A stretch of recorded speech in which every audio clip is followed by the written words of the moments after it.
And welcome to An Hour with the Candidates, otherwise known as Candidates Corner on LPTV, Libertarian Party Television, a production of the Libertarian Party. Dan Fishman, executive producer, John Gapso on the big board, and my name is Pat Ford, chairman of the Rhode Island Libertarian Party, an activist, well, trying desperately to figure out a way to be that libertarian.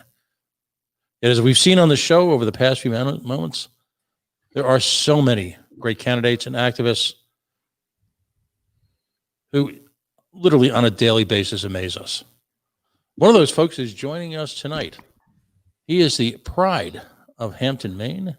He is now a Libertarian town councilor-elect for the very first time, and my regrets for not getting him on the show in the run-up to the election. Alan Esposito. Alan, welcome to An Hour with the Candidates. Hey, Pat, I appreciate you. Can you hear me? Am I coming in loud and clear? You are perfect. Perfect. Absolutely perfect. Not only are you loud and clear tonight, but as they say, as my rhetoric gets deeper, you are loud and clear a message for the libertarian movement across the great state of Maine. Of course, this is not the first time we met. We actually met in person first.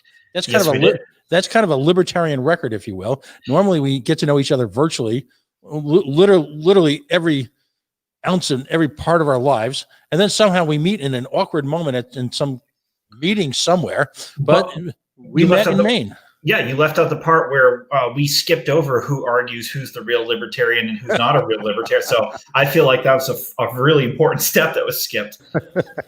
Damn. Well, give us a little backstory. First of all, tell folks how we met.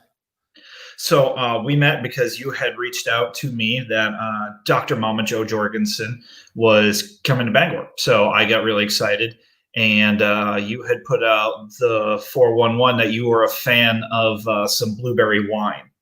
So I managed to get my hands on a locally made and grown Maine blueberry wine. And I also got a bottle for Mama Jo as well. And that was actually my date for the night, if you will. As we traversed the back roads of Maine. That was an astonishing day. I want to reflect on that for just a second. Mm-hmm. We've got plenty of time. Actually, the great point about starting late like this is we've got all night to talk about libertarian politics.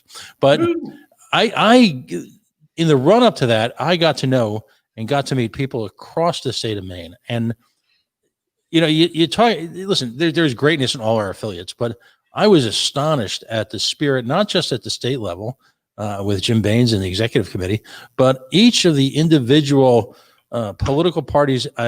We stopped in 4 cities in Maine in about 24 hours. Mm-hmm. We did Portland, we did Bangor, we did Lewiston. Oh, you said it wrong. Oh, you said it wrong. Bangor. Bangor. I'm sorry, man. My immersion is wearing off. I'll have to go up there for a quick. No more wine, Pat. No more wine. But at each respective stop, we were met not only by fans, but just folks who were just committed to the mission, which was, of course, not only trying to elect Jo Jorgensen and Spike Cohen to the presidency and the vice presidency, but also using it as an opportunity to bring to folks, you know, our philosophy. And the media turnout in Bangor was astonishing. We have a picture where there was a crush of media, if you will. I think it was 5 or 6 media players, all surrounding Joe, all diving in with questions. It was just in a beautiful spot in a beautiful part of the state. It was an amazing moment. Was this out in Bethel? No, this was with you guys. Even better.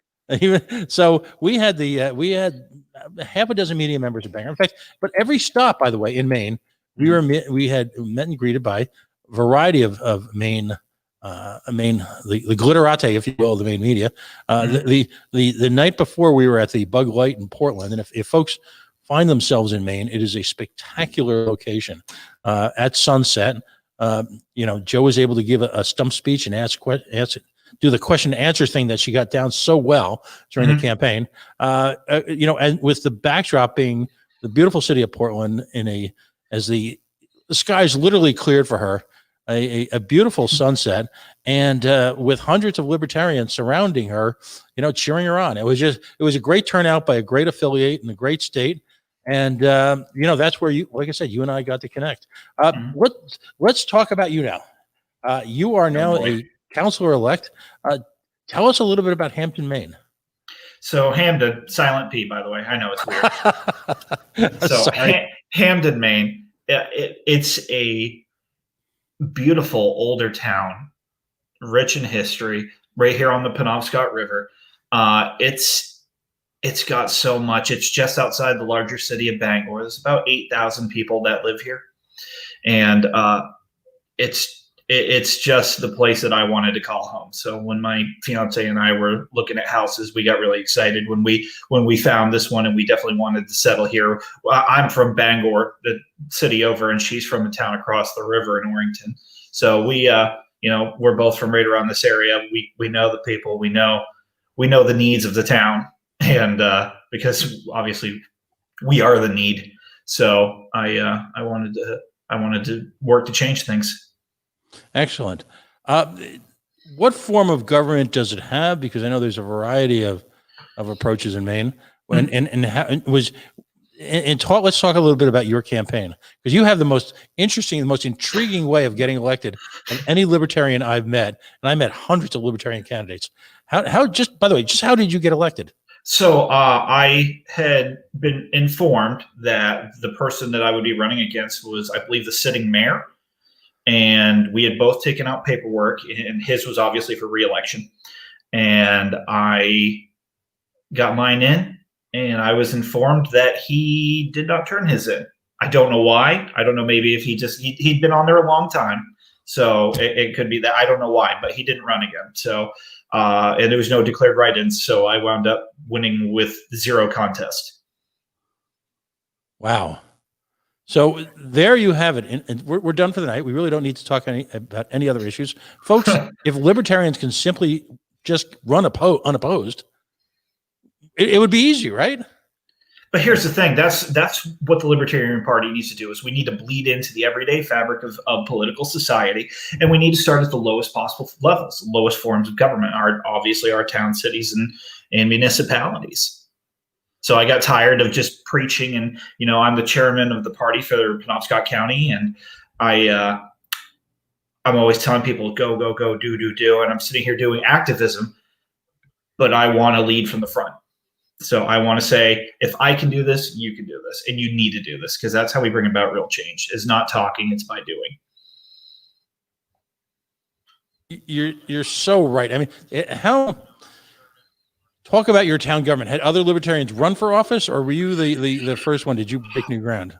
I'm pretty sure I'm the only one. I mean, I'm kind of a unicorn anyway. So libertarians are, our plight, our struggle here in the state of Maine with trying to maintain party status and whatever else, and the duopoly working to just hold us back constantly. So I think it was a much needed win, and I'm hoping we can use this as a little bit of fuel. All right. And now, I mean, it's inspirational when someone at the party level can lead by example. Mm-hmm. Now, did you actually, I mean, you ended up running unopposed. You knew that from the get-go, from essentially the filing date. Is that correct? Yes. So did you in fact run a traditional campaign? How did you conduct yourself, if you will, during this sort of crazy period, which of course was made crazier by the dread plague COVID? Yes. So, obviously, Maine, little fact, interesting factoid. Maine is the oldest population on average in the United States. I think the average Mainer is about 46.3 or 46.4 years old. There's a lot of older folks here. So I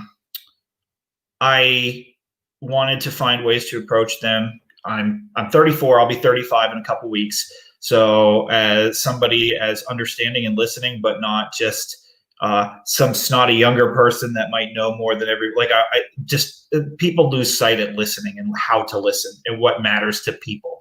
I might not agree with everything, but that doesn't mean it shouldn't be any less important to me. So if I can, it just was a good chance for me to engage. And people were, people up here, they follow along with most COVID restrictions and things like that. But if I thought it might be appropriate to wear like a face mask or something to talk to them, social distance, things like that. But I did a lot of it just door to door, just engaging people. I was fully prepared to do the traditional every door directed mailings and campaign signs and all of that. But I was really shocked when I found out I was running unopposed. That's the one that kind of. So I figured that. So when I was working to get on the ballot, getting my signatures, you needed a minimum of 10 and a maximum of 25. So I made sure I filled that sheet because I wanted to be certain. And it's nice because Hampden's split into 4 districts. So I'm District 4. So I went around to a bunch of houses, neighbors, random people I don't know, and just introduce myself, just put myself out there, because that's the if I can do that, just knock on a stranger and win them over, then how can I fail? Right. No, it's certainly a great way to break the ice. I'm running to govern you, and of course, what we're trying to do is actually banish the word govern here on an hour with the candidates. We came up a few weeks ago when we had the Kalish Morrow on, who is and there probably, by the way, just since we're kind of just riffing tonight, informal conversation, there probably should be a seminar for town council people, libertarian town council people across America, because you are a growing group. I'm proud to say you are infiltrating and taking over towns across America, from Minnesota to California to Maine. Literally, the span of the country now has libertarian town councilors. And from the inception of this show, and I'd love your reaction to this, I will make the argument every day that you as a town councilor will have more impact in what we call the stewardship of people's assets and resources. We emphasize stewardship. You will have also more impact in that, for many people, you will be the first libertarian in public life that they ever meet or see. So in a real sense, there's a lot of pressure there, because you're the leader. How folks react to future candidates will in large part be based on your stewardship. What are your thoughts? I want to show passion. I want to show that I'm excited. I might not know the answers, but I'm eager to find out. I'm driven, and I want to know what's important to people. So I want to see, obviously it takes time. You got to kind of feel people out, get the pulse of what's going on, and then you plug your course of action. But I'm extremely eager, because I think there's much needed change that needs to take place in this town. So I really, I'm just so excited. I'm just through the moon. I'm still kind of in shock. No, I can imagine, and because in a very real way, you have to pivot, as they say in politics, from an electoral mode into a stewardship role. How many years is your term? 3 years. 3 years. Okay, that's interesting. I hadn't heard that before. So you will be in and out of cycle then with the presidential election cycle. That's, God bless Maine. You guys always do things your own way, don't you? We certainly try.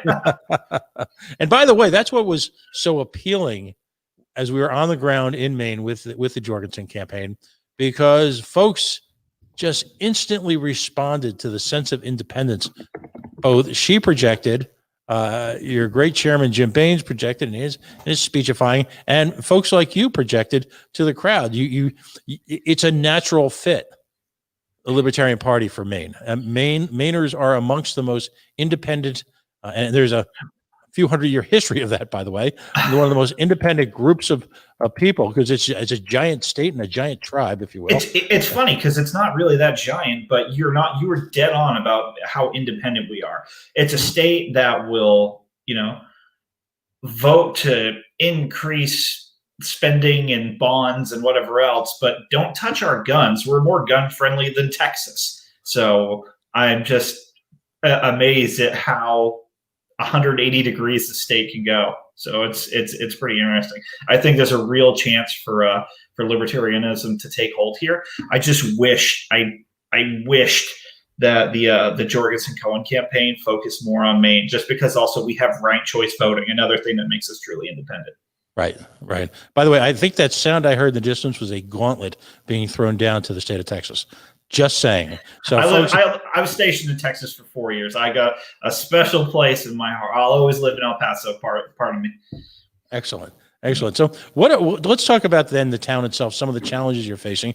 In a sense, there's if you're in municipal government right now, there's two sets of challenges. One are the traditional issues of schools, taxes, roads. Theft. You use the wrong word, wrong euphemism. but then there's also this thing called COVID, which is hanging over, every municipal government, in large part because so many state governments have been so dictatorial, and I use that term intentionally, about controlling the type of cash inflow that's coming into the state, and essentially trying to steer it in many states without really the kind of boots on the ground cooperation that you need with municipalities like yourself. Paint us a picture of what the challenges are in your town and how you would propose to address them. So like I said, Maine is a much older state, and Hampden itself is actually a much older community. This is a lot of people, they buy homes in Hampden, they retire here. This is where, and it's an affluent town as well. So there's a lot of, middle class, upper middle class, and very well-to-do people here. So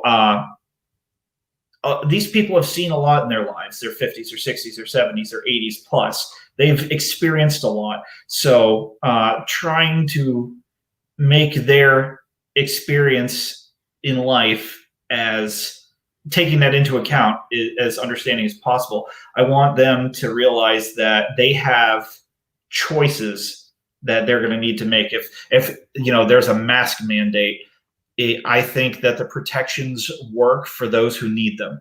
So I think if you're a higher risk person, you absolutely need these protections in place. I think that if you need to wear a mask, if you need to quarantine, I think you should have those protections in place. But when you force healthy people in their homes and to stay home, that's the cure is worse than the illness.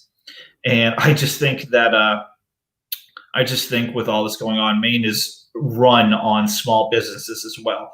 And the people of Maine are really hurting. So I think that we need to do something that's more liberty oriented, that's going to keep the state open, but just giving us our civil liberties back. And that extends obviously higher than the town level, but it's I don't think it's any secret.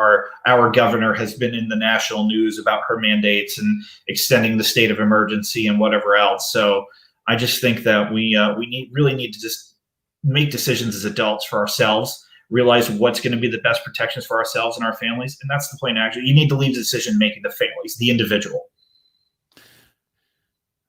What is, you talk about tourism being an industry central to the state of Maine? Oh yes, absolutely. Tourism's our biggest industry.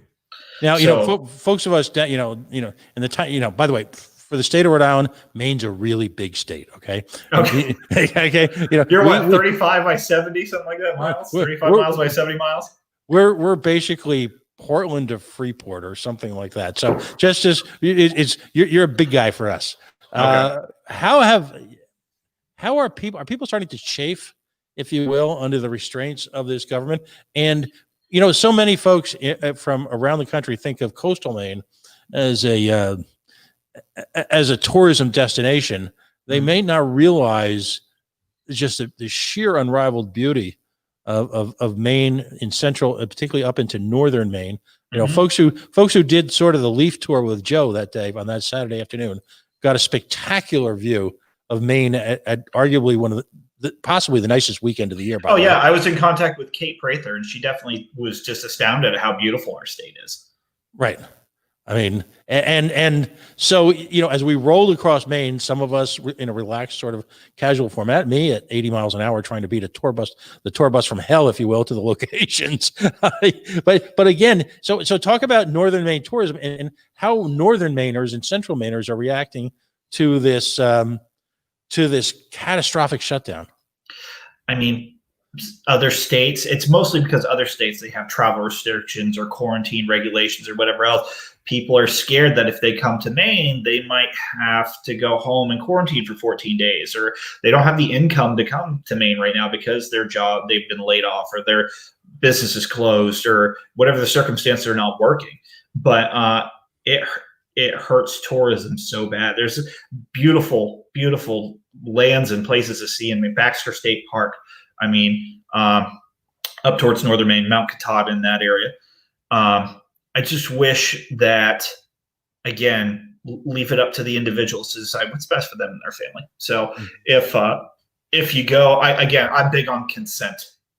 So if I choose to go to a business and I see they want me to wear a mask when I enter, I'm going to wear the mask because I choose to, because I want to spend my money there. My dollars are my choice. So I think if we leave the choice to people, they're going to do what's right for them and their family.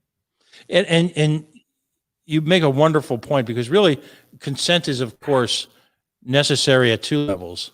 In this case, in a commercial transaction, you've got your decision to want to go to that location to make a purchase, but you've also got, interestingly enough, the decision of the business itself. Doesn't a business have a fundamental right to decide whom they want to engage in commerce with? It sounds like, are you trying to tell me every business is essential? Is that what I'm hearing? It sounds like every business is, okay. All right. So I hate the term. I'm not going to say what I do, but I work in government. Mm-hmm. So I hate being deemed an essential worker, because everybody is essential. The person who's working at the corner store, the person who's working at Walmart, the person who's working at the specialty sweet store in downtown Bangor.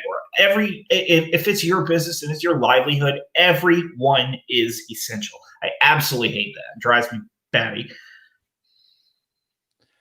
And yet, the government would also impose upon private industry and small businesses or large businesses their will on who, when, and how they're allowed to engage with customers. Mm-hmm. Isn't that just as dreadful? I'm sorry. You're talking about?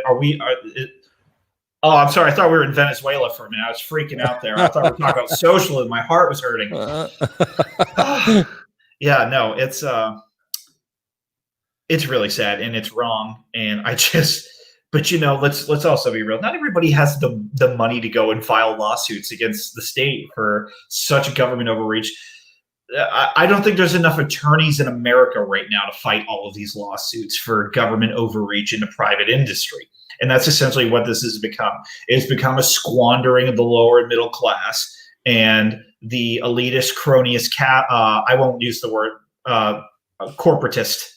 The elitist, cronyist, corporatists, and the lobbyists are the ones that are just absolutely thriving right now. Well, people are relying on stimulus to either get approved or not get approved to hopefully pay their rent or put food on the table or put gas in their car to go to work. So it's just, I'm lost. I'm just amazed at how did we get here in 8-9 months? How did we get to this point? Well, for the state of Rhode Island, yesterday was the 250th day of the 15-day lockdown. Did you have a cake or something? No, because somebody once said, "Well, bake that cake," right? No, we don't do that here. We have an initiative, and this is independent of the Libertarian Party, although I've got libertarians involved with this in Rhode Island, where we're all speaking up and saying, okay, as a community, amongst this great tragedy, and it is on so many different levels, there is one small light. There's an opportunity. I know in my community, through my work and with work alongside of some really great people, I'm just a bit player, if you will. I'm asking folks to obsessively engage in commerce with local small businesses. I've spent a couple of days now in that town you live in, all right, and the suburbs around it, and there are, as in so many places across the country, amazing small businesses. And it's my personal belief that libertarians should be preaching the support of local businesses, not to the exclusion of the big box stores and all that, but it is in the support of ourselves that we grow community. And in the growth of community, we honor the libertarian philosophy of independence, but consensual support of others. And to me, this is an astonishing opportunity to display that to libertarians around the country. What are your thoughts? I think now more than ever, this is where we need to rely on community, because this is how we're going to survive this overreach of the federal and state governments. So I choose to go to a lot of local places, more so than I used to, I'll say. For lunch, I definitely go to a local place versus a bigger chain. Might pay a little bit more, but it's a better quality food, or it's a better quality product. I'm shopping. I don't shop on Amazon. I'm probably the only millennial you'll meet without an Amazon account. But I shop locally. I buy things locally. I go to I go wherever I can keep my dollars, A, here in Maine, and B, helping my neighbors. Mm-hmm. That it's just the impact is enormous, both financially, and that, quite frankly, when you go to that local sandwich shop, and you might pay a buck or two extra than you would at the at McD's or any of those other places, but it's money that's ultimately channeled right into the local economy, and then and then is spent and respent and spent and respent time and time again. But just as importantly, there's a bond and a communication and a philosophy that grows, that we don't need government effectively. They can rant and babble on incessantly, but we've got each other's backs. And, it's that, if you will, that spirit of independence, that where we celebrate the individual, but we do so in a group consensually, that I think really is the hallmark of the libertarian spirit. The need doesn't change. It's just the rhetoric that changes. Right. Well put. Well put. Now, what you won your election, and again, in the best possible way. Now, of course, like I mentioned earlier in the show, the pivot begins. So where do you plan on focusing, if you will, what issues going forward within the town of Hampton? So the two biggest issues in Hampden are, to me, taxes, property taxes more specifically. We have the reputation of having the highest property taxes around the area. It's just, and like I said, Hampden is an affluent town, but we get hit hard.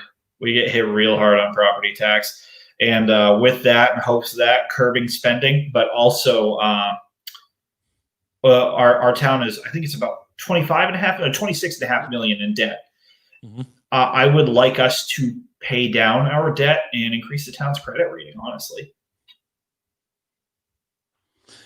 So again, there you go. You're looking to act as a stewardship of the town resources. Yes. How are local schools? We have some of the best schools in the state. For public schools, we have some of the best schools in the state. So Hampden Academy, the high school, was built within the last 10 years. It's a beautiful facility. Reedsbrook Middle School was built in the early 2000s. It's a nice facility. The Weatherby School, the elementary school, is it's an older building, but great teachers, great staff. We're very fortunate that we have fantastic schools in the town of Hampton. Right. So now the next challenge is to look forward.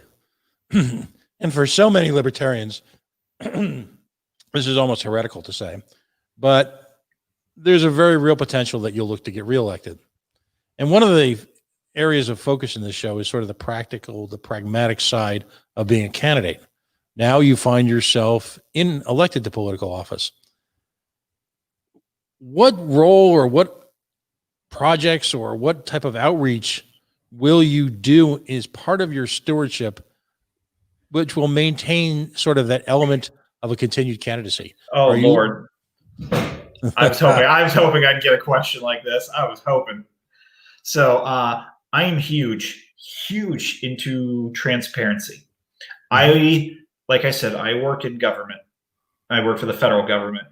I like to leave my door open so that people can just walk in and talk to me.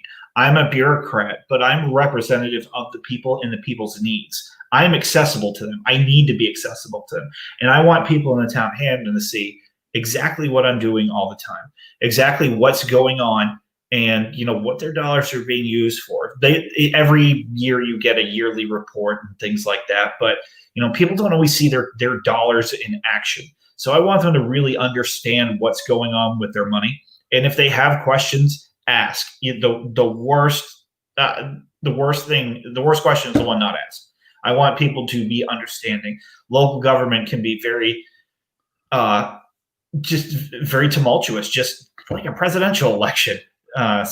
People, smaller towns, they can have grudges or whatever else, and drama carries over. But you have to be above all else transparent in what's going on in your community, because whether these people voted for you or not, you represent them.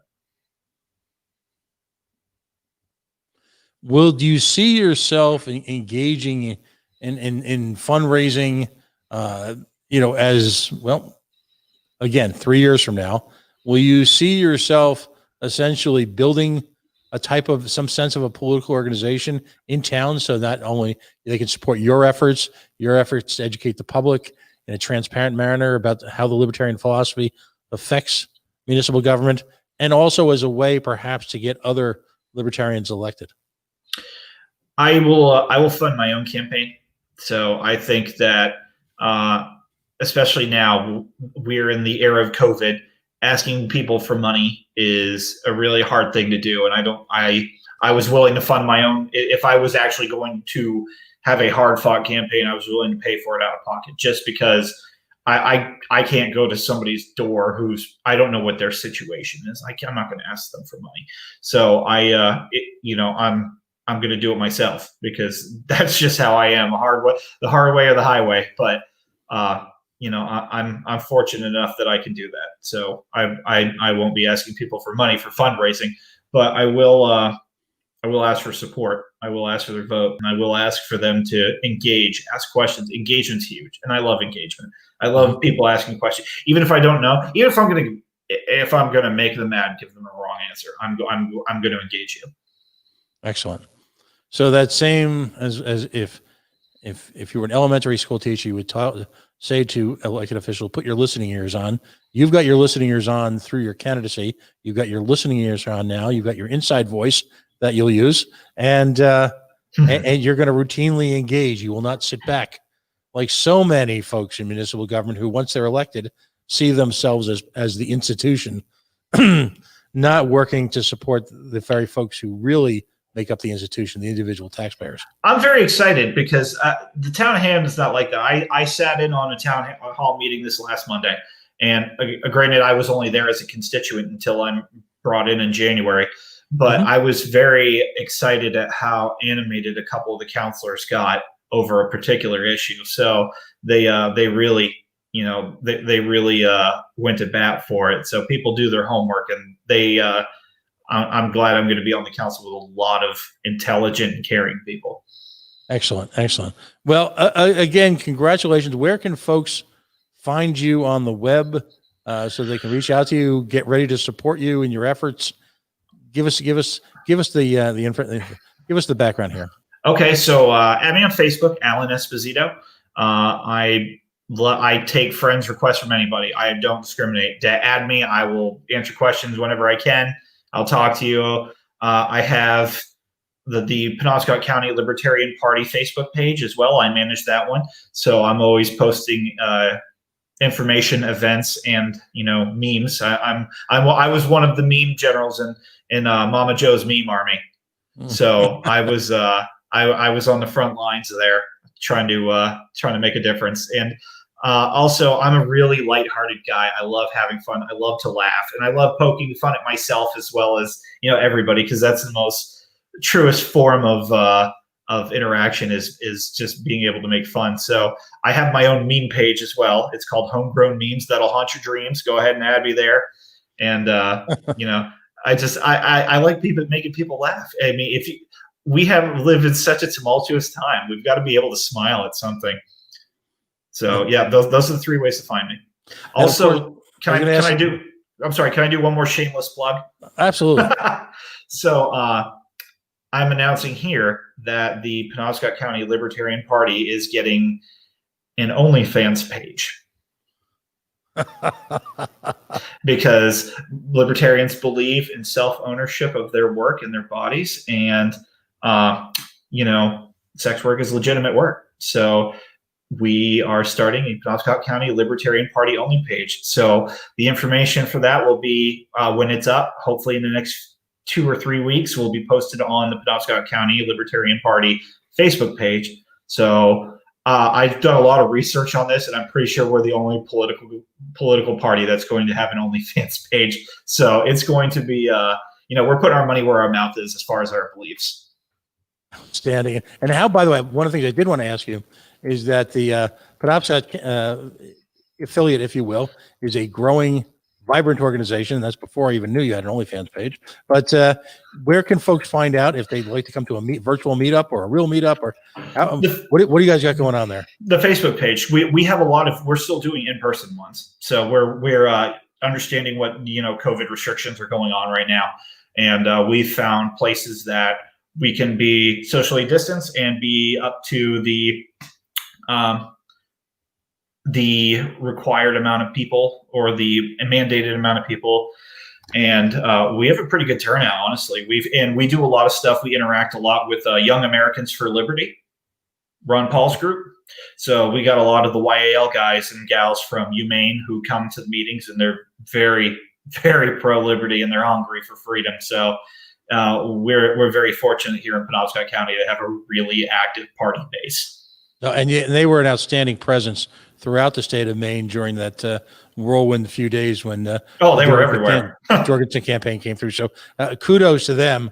They've managed up in Maine to have successive chairmen of YAL. It's a big challenge when you're talking about a college community, because you've got that natural turnover every 3, 4, or 5 years, or in my case, maybe 5 or 6. But you've had that natural succession. They've been able to keep it going. And that's actually, I think, one of the great hallmarks of what you all are doing in Maine. So, Alan Esposito, thank you so much for joining us. Folks can find him all over both the Maine LPME social media. You can find him in the Penobscot Maine affiliate. Of course, he's got his own candidacy and his own Facebook and social media presence. Again, folks, reach out if you live in New England, particularly if you live in Maine. Maybe this is your first exposure, if you will, to the Libertarian Party. We're about to join in a moment or two Jim Baines, who is actually the state chair.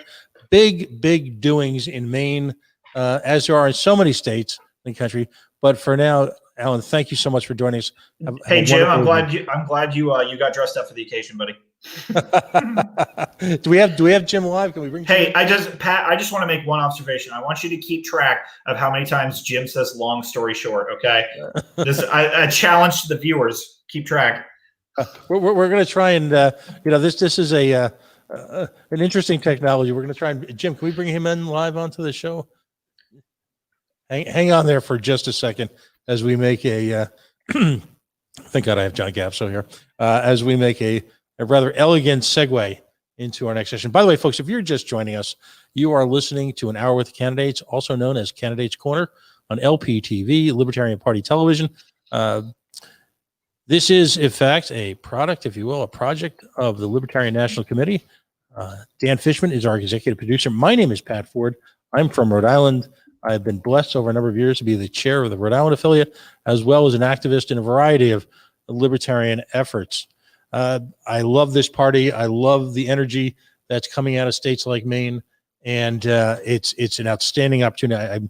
I just want to say a thank you to all of you who join us on a week-to-week basis to meet people from across, because this show exists to bring the affiliates together, to give an opportunity for folks to engage in what we call shameless self-promotion of their candidacies, to understand some of the ideas and principles and best efforts and best practices of candidacies, and in doing so, simultaneously bring the party together.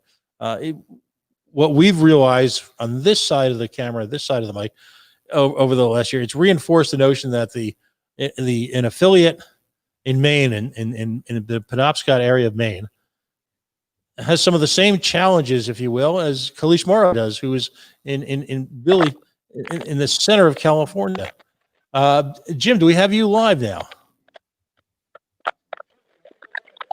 Yes, can you hear me okay? I'm getting a little crackling on this end. Yeah, no, we understand you're out there in the great forests, bear hunting or whatever it is Maine people do. Sorry. Actually, I think he's in Florida right now. Oh, you're in Florida. I'm actually, Alan, I'm actually parked beside a Brewer McDonald's right now. That's how my life is right now. You could have come to my house, man. The I know, and I did on the road tonight, so that's this is part and parcel with how it works. You keep going here, but you guys can hear me okay? yeah, no. It's a little, the signal's a little tough. If you have an opportunity to go inside somewhere, it might not be a bad idea. We're getting the it sounds like the interference from the fryer later at the Mickey D's.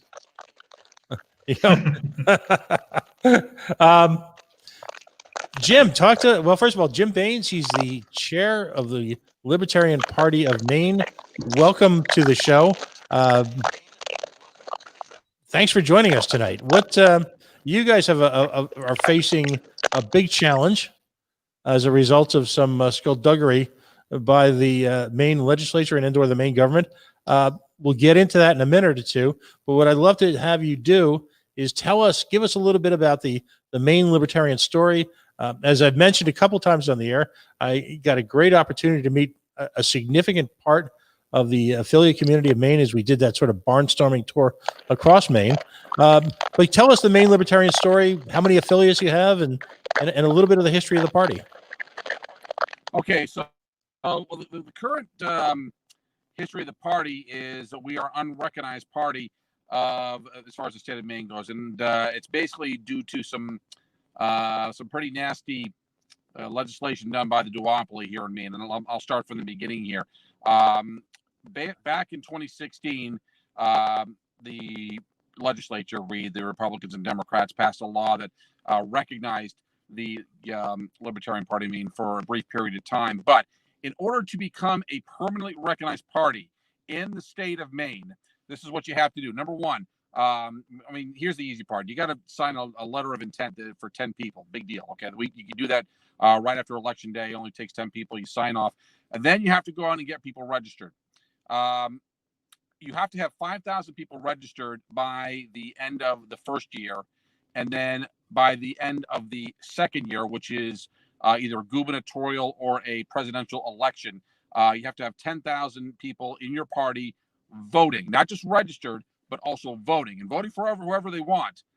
And if you don't meet that, then the state of Maine throws out the registrations altogether. That's what the law says right now.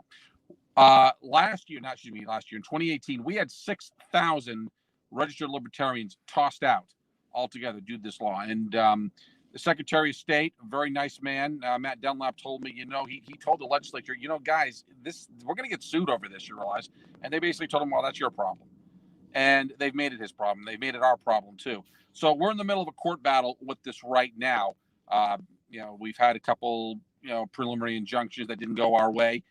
But right now, what we're looking to do is get those 6,000 back for starters, and then hope to build from there. I'm taking two strategies. Number one, we may get them back, and that would help a lot, or we may not. The court case can go either way. If it doesn't go our way, well, guess what? Let's just start fresh and go out and get people registered Libertarian. And we can do that sometime in the beginning of next month. We have our convention on December 7th. We're going to sign the letter of intent. And then once we turn it in, it's only going to take a couple of days for the state to say, okay, yeah, cool, go register. And then the real work begins. We get people to register Libertarian in the state of Maine. That's a very important thing for us to become permanent. It is my goal for us to become a permanently recognized party. And what it's going to take is not only 10,000 people to register and vote, but, it's also going to take a fight against this law that says, yeah, you know what, if you don't reach a certain threshold, recognition is one thing, but, we're going to throw you out altogether. And that's wrong. That's unconstitutional, and we're in the middle of fighting that. So that's the big thing, the big challenge we have here in Maine. It's amazing when you look at states like New York. We had Cody on the state chair of New York last week explaining the sort of sleight of hand that the legislature did, and in passing legislation, having it defeated in court, and then sliding it into an emergency relief bill. It shows you folks, by the way, who might be, let's just say on the fence, if you will, about what we call the duopoly. It shows how craven and degenerate their politics are. They will stop at nothing in opposing grassroots efforts. Let's step aside from the fact that obviously most of the folks listening here are at least sympathetic to the libertarian cause or libertarian philosophy. This is a country where the government has just spent an enormous amount of money, time, and effort and resources in the midst of a pandemic, making sure that people have the opportunity to vote. And of course, I personally applaud that. I have no issue with making it easy for folks to participate in our democracy. But if at the same time, that very same government, that pearl clutching, virtue signaling group of individuals who are so keen and so teary-eyed about the democratic process are working overtime in their smoke-filled rooms to find ways to prevent folks from having the opportunity to have a wide range of choices for them to vote for, then they're self-serving, and it's disgusting. You know, Jim, I'm a little older than you. I can remember Brezhnev era politics in Soviet workers' paradise, where everybody could vote, but you only had one choice. Are we that far from that right now, Jim, in the state of Maine or nationally? Well, it's certainly, instead of one party, it's two. I mean, I think the word you're looking for is protectionism. I mean, that's really what it's all about here. It is funny how the Republicans claim to push the free market and push competition and talk about it. But when it comes to political competition, it's not. It's political bigotry when it comes right down to it. I think we've seen in this year how badly Americans want to have more than two parties. I mean, look how Joe Jorgensen's site crashed after that first debacle of a presidential debate there. I think people are really looking for more. Now, unfortunately, what happens is, they look into other alternatives, but then they get afraid of not their guy winning, or really the other guy winning. They want to make sure that the other guy loses, and they go right back to the lesser of two evils. This lesser of two evils is killing us, and I think we're the ones that can step it up. I think when people take a look at what the libertarians are about, and I'm talking more the moderate libertarians, I'm talking about, the people who are, some people hate this phrase, but it's true, fiscally conservative and socially liberal, when they agree on with the Republicans in some areas and the Democrats in others. I think when independents learn about that, I think they're going to realize that they're libertarian.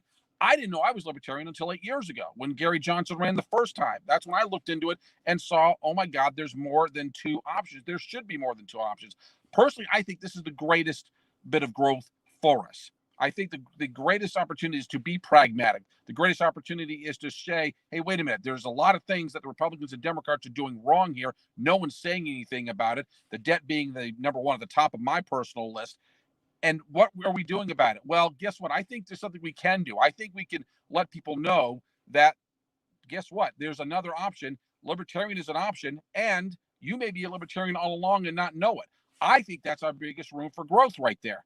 I think you have a wonderful opportunity here just to get the word out and let people know we exist, and let people come to their own conclusion. Hey, I've been libertarian all along and didn't know it. Okay, fine. So now what do we have to do about it? We need to get Mainers to register libertarian so we can beat this duopoly and show them there's got to be more than two options. Look, 330 million people in this country, two parties. Unacceptable. Unacceptable. I mean, this kind of throws me off here. When we have grown so much as a nation, 25 years ago, we had 70 million people, fewer people than we do now. In the last 25 years, this nation has grown 70 million people. That is the population of France. And so many things have grown with us in this country. We have more choices in food. We have more choices in beer. We have more choices in so many things. Entertainment choices. Look at all the channels we have. We still only have two political choices. That's a lot of protectionism going on. So we need to do something about that. We need to talk about the things that Republicans and Democrats won't talk about, and be honest with them, and be honest with the people, and say, guess what? There's a lot of things that are going wrong about this country, and we're willing to talk about it. And we're not going to hide behind any party lines either. Talk a little bit, if you will, about your affiliate structure in Maine, because that's, because I had to, and again, I speak a lot about those few days that we were all together, but it was actually several weeks of effort that led up to that. And the hallmark of the success of those few days is based largely on the fact that you've got strong affiliates out there at the county level. So give us, if you will, a rundown of where you've got affiliates, where you're looking to, and some of the great leaders of your affiliates that I got the opportunity to meet and work alongside of. So you got a little geography lesson about Maine. We're a pretty sizable state. We're 33,000 square miles, but 92% forest. Okay, there's a lot covered. Yeah, in the northwestern part, ain't nobody there. Okay, nothing there but moose and deer and some dirt roads where the logging trucks go. We're only 1.4 million people in this state out of 33,000 square miles. And we're very bottom heavy in terms of the lower counties. There are 16 counties in Maine, but the lower 5 have the same population roughly than the other 11. So we're much more heavily popular in the Portland area. I'm in the Bangor area. I'm both Alan and I both live in Hampden, and so we have to kind of reach out to southern Maine more and more because there's actually more people down there. York County, Cumberland County, those are the two southernmost counties in Maine, and those are the most populous ones too. We need more representation down there. We've done a good job here in eastern Maine because, well, we're here. And it's more of a kind of independent spirit. Southern Maine is a little more blue. Eastern and northern Maine is a little more red. But I think there's gold all over. And people are starting to come out from the woodworks. I've had people check in from the crown of the state of Maine, the northernmost part, Madawaska. I've had people check in from York, the southernmost part, from pretty much all over. We need more county chairs. My goal is to get all 16 counties to have a chair and to have local meetups, and to kind of grow the party from there. We honestly need more people.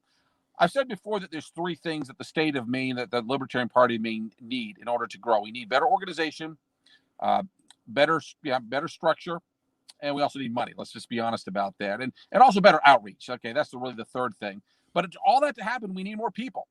And we need for people to realize, hey, you know what, there's a party for me after all. There's a party that represents what I believe.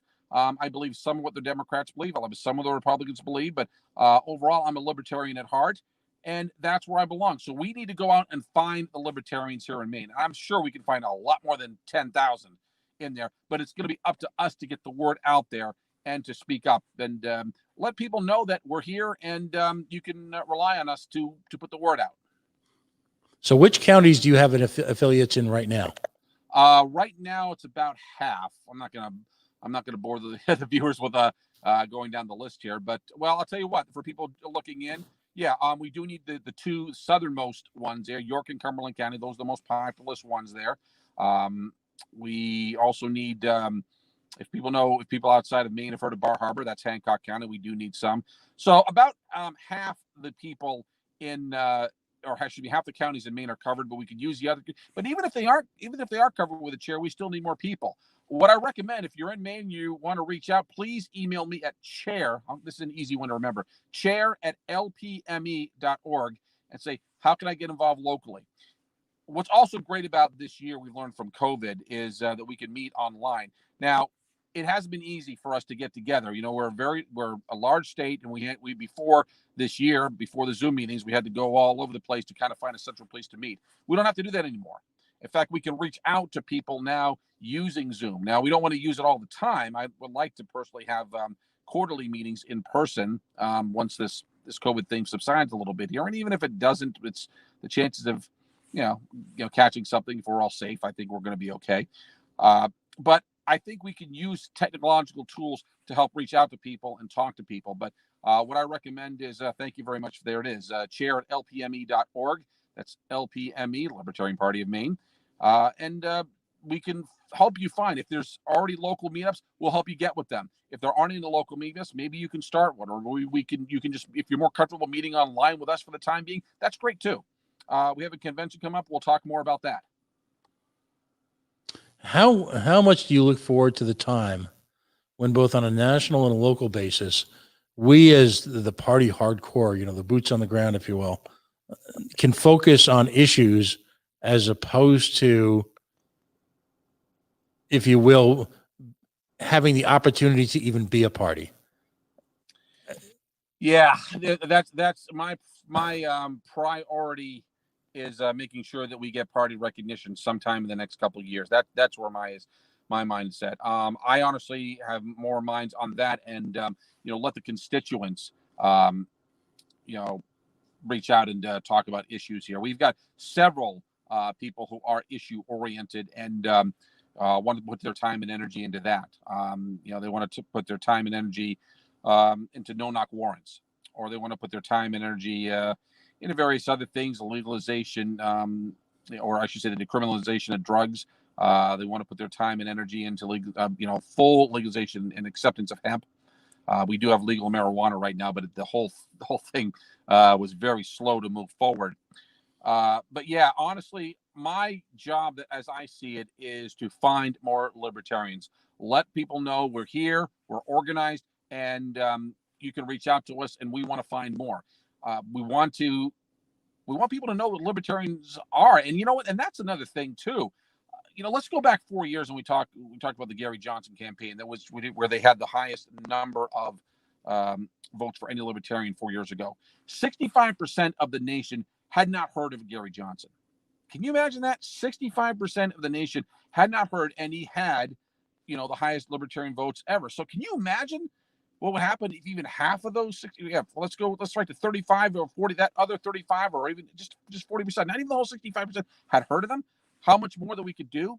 Can you imagine what would happen if we had Jo Jorgensen on the debate stage? Now she would mop the floor with both Trump and Biden. We all know that, but that's why they keep her out.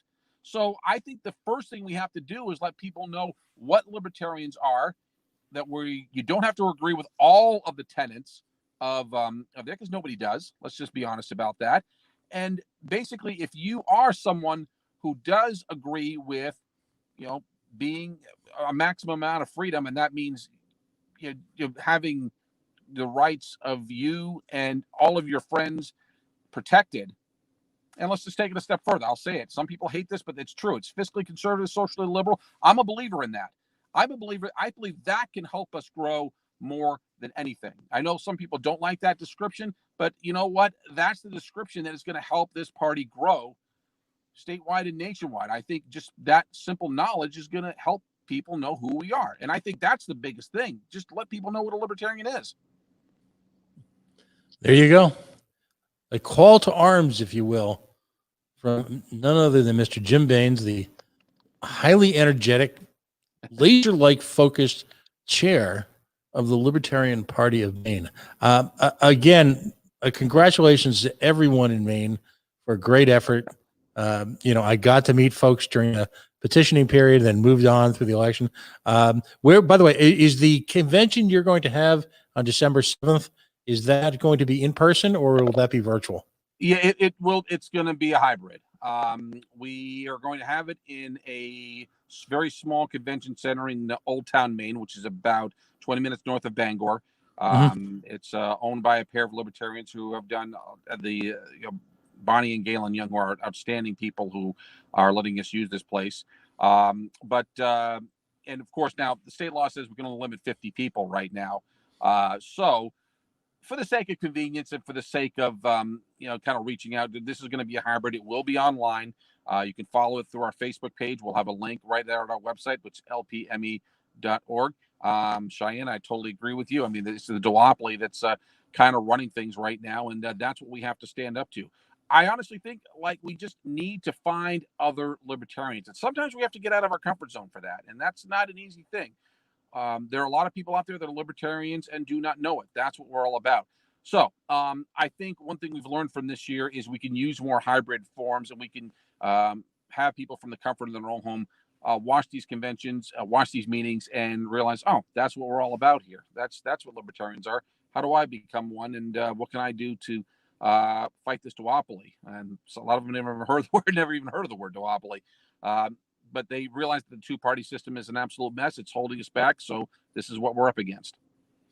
Jim, great stuff. One more time, where can folks find the social media and the outreach for LPME? Okay, our Facebook page, very simple, Libertarian Party of Maine. Please go there. Please like it.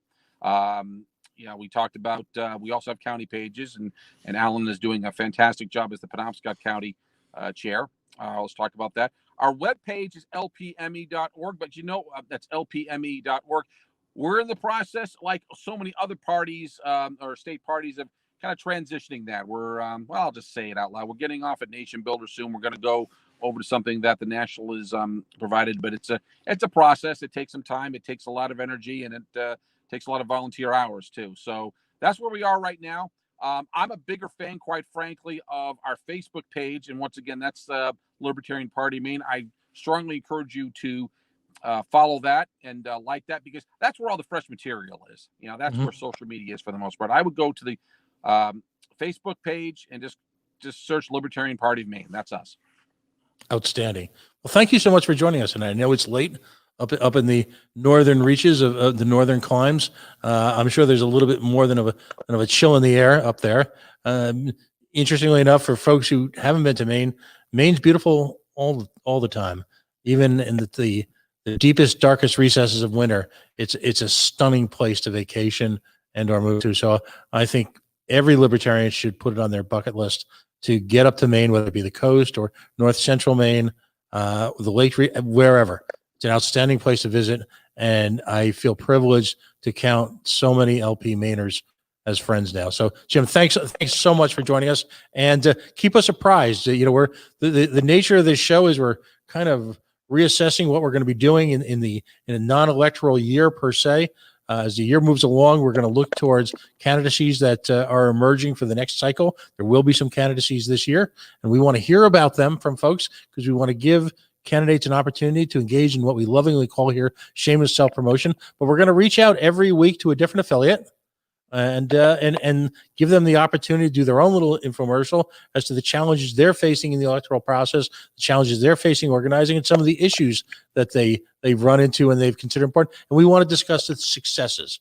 And the great part about tonight was that we got to revel in some of the successes. Folks across this country ran wonderful campaigns that ultimately weren't successful, despite valiant, often heroic efforts, extensions into people's lives that are just unfathomable. The sacrifices candidates are willing to make on behalf of this movement, this philosophy, this party. And that's what we celebrate here.